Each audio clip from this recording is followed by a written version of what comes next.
Москвадагы мекендешим, сиз без пересидка, без посредниксиз ыңгайлуу кирдичикти кылууну каалап, бирок ишеничтүү айдоочу таппай жатсаңыз, сизге Шакен мырзаны сунуштайбыз.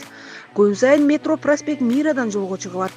Жолго чыгаар алдында акысыз кара тизмеңизди текшерип беребиз. Документиңиздин мөөнөт бүтүп же жок болсо өзү жасап алып барып келет. Тезинен экрандын астындагы номерлерге чалып, Шакен мырза менен байланышыңыз жана жолго камыныңыз. Борбордук банктын башчысы рубль эмнеге арзандап жатканын түшүндүрдү. Рубльдүн курсу тышкы соода динамикасынын таасири астында төмөндөп жатат. Бул тууралуу Россиянын Борбордук банкынын төрайымы Эльвира Найбуллина билдиргенин РИА Новости жазды. Бизде алгач эле тышкы сооданын динамикасын караш керек. Себеби бул курстун кыймылын аныктайт, деди ал. Төрайымдын айтымында учурдагы операциялардын оң эсептери 2023 жылдын 1-кварталында былтыркыга салыштырмалуу 5 эсе аз болду. Учурда курстун динамикасы проинфляциялык коркунучтар менен коштолууда. Биз муну негизги ставка боюнча чечим кабыл алууда эске алабыз, деди Найбуллина. Ал белгилегендей, Россияда инфляциялык олку-солкулук башка мамлекеттерге караганда арбын болот. Бирок ага карабастан Борбордук банкка болгон ишеним жогорулоодо. Муну насыялоонун динамикасынан көрүүгө болот.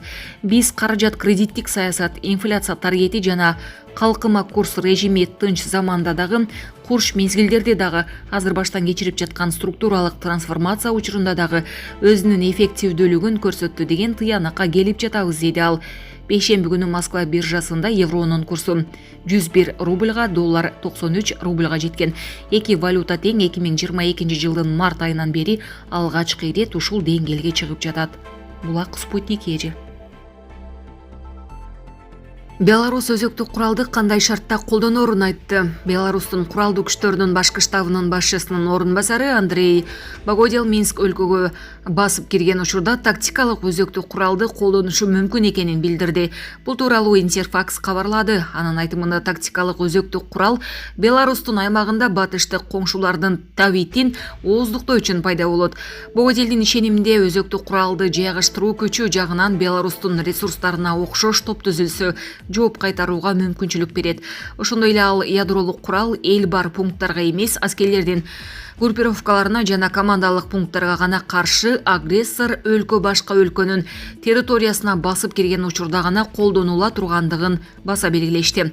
Июль айынын башында Россия Федерациясынын тышкы иштер министринин орун басары Сергей Рябков Россиянын Беларустун аймагында тактикалык өзөктүк куралын жайгаштырышы өзөктүк куралды жайылтпоо келишимин бузбайт деп билдирген. Булак Назар Ньюс кежи. НБО каржылаган медиалардын көздөгөнү же көксөгөнү эмне? Акыркы мезгилде чет элден каржы алган массалык маалымат каражаттарынын айланасындагы талкуу активдүү жүрүп келет. Алар дагы активдүү иштеп жатат. Анан кантин алганын акташ керек да. Албетте массалык маалымат каражаттарынын ишине эч ким каршы эмес, чектөө да жок.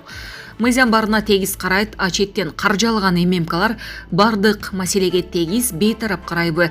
Жок, кантип айтуу кыйын. Айрыкча акыркы учурларда алар бир тараптуу жамандоо, кемчилик издөө, негатив менен иштеп жатканы баарыбызга маалым.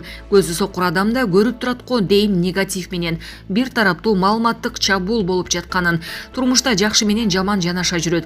Жаманын жазганга жараша жакшысын да кыскарта кетүү, жашоонун реалдуулугуна баш ийүү.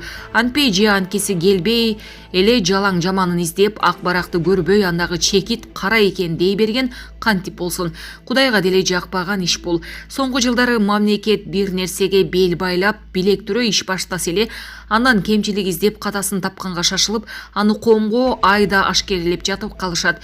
Иш болгон жерде кемчилик болорун билбей балар. Мындай маалыматтык манипуляция менен алектенип, коомду козгоп, бүтүндү бүлүндү деп дүрбөлөң кылуунун төркүнүндө эмне бар?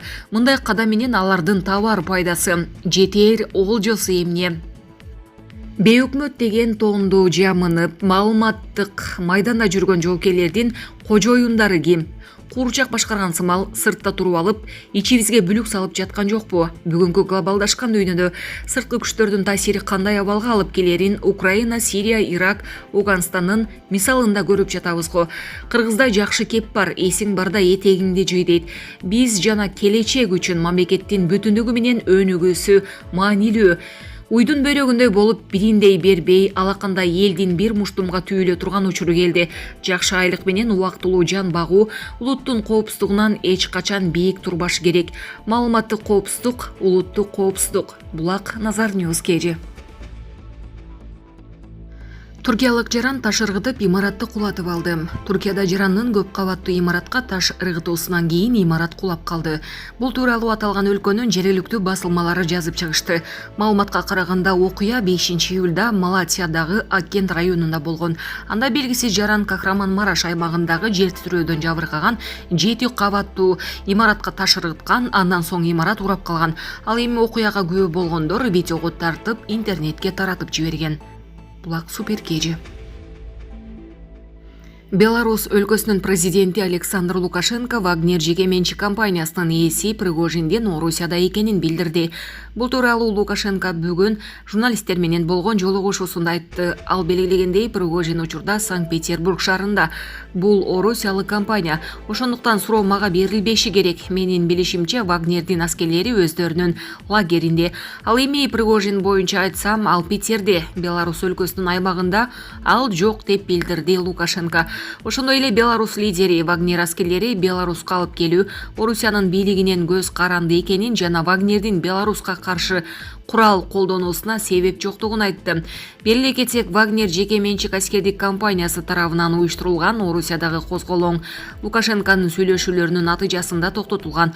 Ал эми 7-июнда Лукашенко Вагнердин аскерлеринин жана алардын жетекчиси Пригожиндин Беларусь өлкөсүндө экенин билдирген. Булак Супер KG.